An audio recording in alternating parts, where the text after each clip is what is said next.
மனப்பாடம் பண்ணுகிற சக்தி இருப்பதால் தான் உலக மக்களை எல்லாம் தமிழர்களால் ஜெயிக்க முடிகிறது. ஞாபகம் வச்சுக்கோங்க, உலகத்தில் இருக்கிற அத்தனை பேரையும் நம்மால் ஜெயிக்க முடியும்னு என்ன தெரியுங்களா? அஷ்டாவதானிகள் பிறந்த நாடு, ஒரே நேரத்தில் 8 வேலையை செய்கிறவன். தசாவதானிகள் பிறந்த நாடு, ஒரே நேரத்தில் 10 வேலையை செய்கிறவன். சோடசாவதானிகள் பிறந்த நாடு, ஒரே நேரத்தில் 16 வேலையை செய்கிறவங்க. சதாவதானி செய்குத்தம்பி பாவலர் பிறந்த நாடு, ஒரே நேரத்தில் 100 வேலையை செய்கிற ஆள். 100 வேலை. அதில் முதல் வேலை என்ன தெரியுங்களா? பம்மல் சம்பந்த முதலியார் அவர்கள் நாடக உலகின் தந்தை. சபாபதினு ஒரு நாடகம் நீங்கள் பார்த்துருக்கீங்கள, சினிமா பார்த்துருக்கீங்கள? சபாபதி சினிமா 1944 வந்த படம். அந்த படத்தில் இன்னைக்கு வரைக்கும் நம்மளால் மறக்க முடியாத நகைச்சுவை என்ன தெரியுமா? காளியன் ரத்னம்னு ஒரு நடிகர், அவர்கிட்ட டிஆர் ராமச்சந்திரன் கதாநாயகன். இவர் பேர் சபாபதி, அவர் பேர் சபாபதி. டேய் சபாபதி வேலைக்காரனை கூப்பிடுவார். 4 நாவுக்கு பக்கோடா, 4 நாவுக்கு பாதாம் அல்வா வாங்கிட்டு வா. கடை வரைக்கும் போய் திரும்பி வருவாருங்க. எந்த 4 நாவுக்கு பக்கோடா, எந்த 4 நாவுக்கு பாதாம் அல்வான்னு சொல்லலையே. என்ன இதை எழுதினது பம்மல் சம்பந்த முதலியார். 92 நாடகங்கள் எழுதியிருக்காரு. ஞாபகம் வச்சுக்கோங்க, 92 நாடகம். அதில் ஒன்று மனோகரா. அது மட்டும் இல்லை, மெர்ச்சன்ட் ஆஃப் வெனிஸ், நம்ம ஷேக்ஸ்பியருடைய நாடகம் இருக்குல்ல, அதை தமிழில் மொழிபெயர்த்தி அருமையான நாடகமாக எழுதியிருக்கிறார். நாடகம் போட்டிருக்காரு. நீதிமன்றத்தில் நீதிபதியாக இருந்தவர். ஆனால் அதுக்கு மேலே என்ன தெரியுங்களா? நாடகத்துக்காக சுகுண விலாச சபான்னு நம்ம இருக்கு இல்லையா, மவுண்ட் ரோட்டில் இருக்குல்ல, அதை உருவாக்குனதே அவர் தான். அவர் எழுதுகிறாரு, சதாவதானம் செய்கிற போது நான் அருகில் இருந்து பார்த்தேன். சதாவதானம் செய்கிற போது பார்த்தேன், அந்த சதாவதானிகள் அதிகாலையிலிருந்து அன்றைக்கு முடிகிற வரைக்கும் ஒன்றும் சாப்பிட மாட்டேன் மறுக்கிறார்கள். அடுத்து என்ன தெரியுங்களா? லாடசங்களின்னு ஒன்றுங்க, அதான் நம்பர் 1. 2 என்ன தெரியுங்களா? பேசிக்கிட்டே இருக்கணும். 3 பூபதி சார் மாதிரி யாராவது ஒரு கேள்வி கேட்பார், பதில் சொல்லணும். 4 அவர் காந்திதாசன் ஒரு கணக்கு போடுவார், சொல்லணும். 5 கமலநாதன் சார் மாதிரி ஈட்டடி கொடுத்து பாட்டு பாட சொல்லுவாங்க, பாடணும். பின்னாடி இருந்து ஒருத்தர் முதுகில் தட்டிக்கிட்டே இருப்பார், எத்தனை தடவை தட்டாருன்னு சொல்லணும். இதில் கீழே உட்காந்து ஒருத்தர் மணி அடிச்சுக்கிட்டே இருப்பான், எத்தனை மணின்னு சொல்லணும். இத்தனையும் செய்யணும், தப்பு இல்லாமல் செய்யணும். இவ்வளவு செஞ்சால் தான் அவங்களுக்கு 100. இன்றைக்கி நீங்கள் சொல்கிறீங்களே கம்ப்யூட்டர்னு சொல்லிட்டு, அந்த கம்ப்யூட்டர்லாம் நம்ம இன்புட் பண்ணால் தாங்க ரிப்பீட் பண்ணோம். ஆனால் நம்முடைய மூளை 100 பங்கு கம்ப்யூட்டர். ஒரு எடுத்துக்காட்டு தெரியுங்களா? சகுந்தலா தேவி என்கின்ற கணித மேதை 13 கம்ப்யூட்டர்களை சுற்றி உட்கார வச்சுட்டு கணக்கு போட்டு காமிச்சாங்க.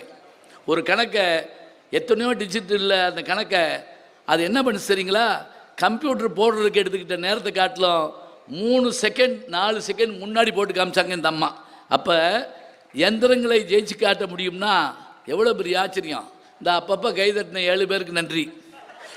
சும்மா தானே உட்காந்துருக்கீங்க, அப்பப்போ கைதட்டின சும்மா விளையாட்டுக்கு தான் கேட்குறேன். அப்படியே அசந்து உட்காந்துருக்கீங்க, இருக்கட்டும் பரவாயில்ல. அவர் எழுதுகிறாரு, அஷ்டாவதானிகள் வாழ்ந்த நாடு. அமெரிக்காவில் பேச போன விவேகானந்தர் ஆரம்பிக்கிற போதே சிஸ்டர்ஸ் அண்ட் பிரதர்ஸ்னு ஆரம்பித்தாருன்னு சொல்கிறோம் இல்லையா? அதுக்கு பிறகு சொன்னாருங்க, நான் ஞானிகள் நிறைந்த தேசத்திலிருந்து வருகிறேன் அப்படின்னார். ஆரம்ப வார்த்தை என்ன தெரியுங்களா? ஞானிகள் நிறைந்த தேசம். எவ்வளோ தைரியமாக சொல்லணுங்க. ஞானத்திலே பரமோணத்திலே உயர் கானத்திலே அன்னதானத்திலே சிறந்த நாடு நம்ம நாடு. இங்கே பாரத நாடு பழம்பெரும் நாடு, நீரதன் புதல்வர் இந்நினைவகற்றாதீர். பாரதி வார்த்தை சொல்லி கொடுக்கறதுங்க, அப்படியே பிரமாதமாக. விவேகானந்தர் ஒரு இடத்துல எழுதுகிறார், ஞான தீபம் அப்படின்னு ஒரு கட்டுரை தொகுதி இருக்குது. நீங்கள் எப்பயாவது நேரம் இருந்தால் படித்து பாருங்கள். முந்தா நாள் கூட இங்கே பேசின விவேகானந்தருடைய இதில் பேசுகிறப்ப சொன்னேன் நான், எந்த இடத்தில் அறிவாளிகள் எப்படி இருப்பார்கள் என்று நமக்கு தெரியாது, நாம் அவர்களை தேடி கண்டுபிடிக்க வேண்டும். நம்மளை டியூன் பண்ணால் தாங்க அவங்கள நம்ம கண்டுபிடிச்சிக்கிற முடியும். ஒரு சின்ன உதாரணம் சொல்கிறேன் பாருங்க. விவேகானந்தர் 863 பிறந்து 893 உரையாற்றி 1902 மறைஞ்சு போகிறாரு. 39 வயசு. பாரதிக்கு 39 வயசு தான். இந்தியா முழுவதும் நடந்து வரணுங்கிறாரு. யார் அவருடைய குருநாதர், நான் சன்னியாசம் ஏற்க வேண்டும் அப்படின்னு உடனே நீ இந்தியா போய் முதல்ல சுற்றி பார்த்து பார்ப்போம் அப்படிங்கிறார். இதே போல் காந்திக்கு சொன்னதுக்கு யார் கோபாலகிருஷ்ணன் கோகலே சொல்கிறாரு, நான் அரசியலில் ஈடுபட வேண்டும்ங்கிறாரு மோகன்தாஸ் கரம்சந்த் காந்தி. நீ இந்தியா முழுவதும் சுற்றி பார்த்து வாங்குறாரு. அந்த 2 பேரும் விவேகானந்தர் சுற்றி பார்க்குற போது நடந்தே வந்தபோது எங்கே உட்கார்ந்து ஞானம் பெற்றார் தெரியுமா? கன்னியாகுமரியில் இருக்கக்கூடிய அந்த ஒற்றைப்பாறையில் உட்கார்ந்து, அதாங்க இந்தியா படம் போட்டிங்கன்னா கடைசி மண் பகுதி எதுனா அதுதான். அங்கே உட்கார்ந்து அவர் தவம் பண்ணார். ஏன்னா அதுதான் ஸ்ரீபாதம்னு அதுக்கு பேர். அம்பிகை நின்று தவம் பண்ணுறதாக நம்ம நம்புகிற இடம் ஒரு பாதம் தான் இருக்குமா அந்த இடத்துல. அவர் ஒத்த காலில் நின்று தவம் பண்ணாலாம். அந்த இடத்துல ஞானம் பெற்றார்.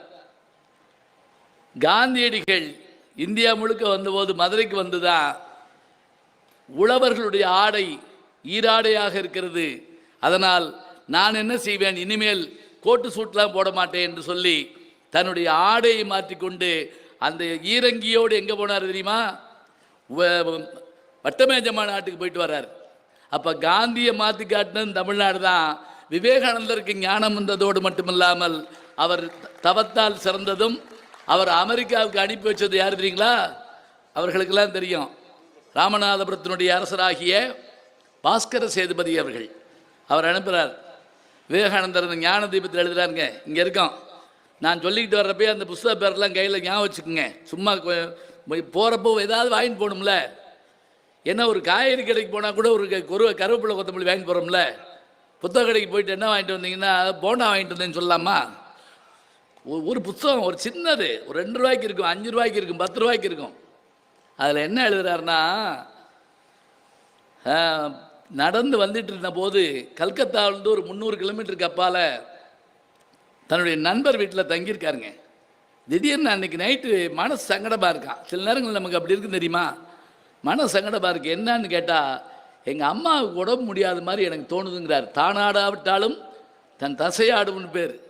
எங்கள் அம்மாவுக்கு உடம்பு முடியாத மாதிரி இருக்குது.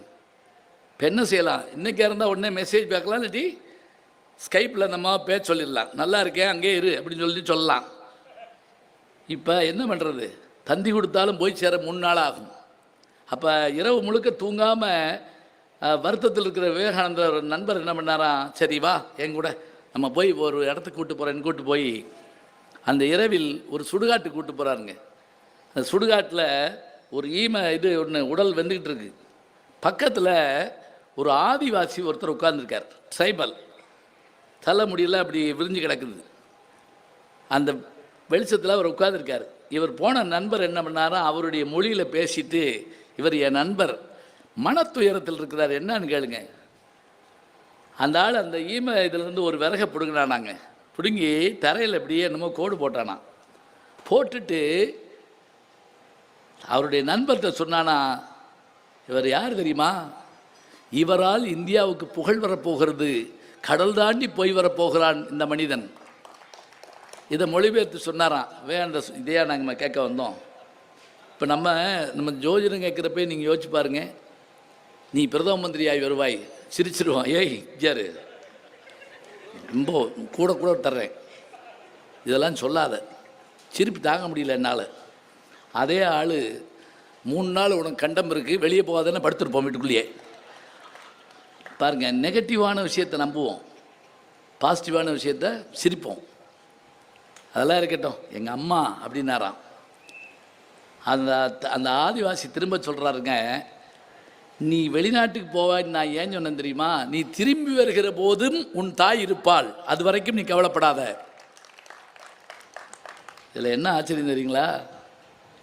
விவேகானந்தர் அமெரிக்காவுக்கு போயிட்டு அந்த நண்பருக்கு எழுதுகிறாருங்க, நான் அயலகத்தில் இருக்கிறேன், அன்றைக்கு நீ அழைத்து போன அந்த நண்பரை பார்த்தபோது என் எதிர்காலத்தை எந்த விதமான ஒரு ஆதாரமின்றி எடுத்து சொன்ன அந்த படிக்காத மனிதன், பாமர மனிதன், ஈமப்புகையின் வெளிச்சத்தில் என்னுடைய எதிர்காலத்தை தீர்மானித்தானே.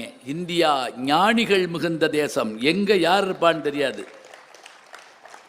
இதுக்கு என்ன சொல்கிறது? எந்த புத்துல எந்த பாம்பு இருக்கு அப்படிலாம் சொல்லக்கூடாது. இப்படியே தீய வார்த்தையாக சொல்லுவாங்க. அதுக்கு என்ன சொல்லணுமா? எந்த பூவில் எம்புடு தேன் இருக்குன்னு யார் கண்டா அப்படி சொல்லணுமா? எந்த பூவில் எவ்வளோ தேன் இருக்குங்க? ஏன்னா தும்பப்பூலையும் சின்ன அழகான தேனி வந்து உட்கார்ற மாதிரியான தேன் இருக்குங்க.